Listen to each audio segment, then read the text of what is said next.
Union পরিষদের মধ্যে একটা বৈষম্যের জায়গাটা আছে। সেই বৈষম্যগুলো কীভাবে আমরা দূর করতে পারি এবং নারী পুরুষ নির্বিশেষে যারা জনপ্রতিনিধি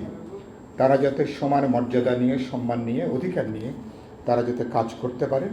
এই বিষয়গুলোকে আমরা বিবেচনার মধ্যে আমরা রাখতে পারি। 17 বছর ধরে আমরা নির্বাচনের জন্য অপেক্ষা করছি। এই যে 55,000 যে জনপ্রতিনিধি আপনারা যারা আছেন, এই নির্বাচন যাতে অবাধ হয়, মানুষ যেন কোনো চাপ, হুমকি, ভয়ভীতি না দেখে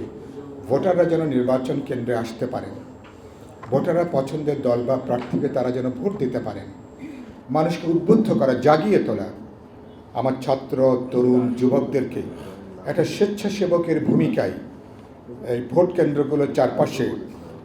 কীভাবে যুক্ত করা যায়, এ ব্যাপারে ইউনিয়ন পরিষদের চেয়ারম্যান, বিশেষ করে মেম্বাররা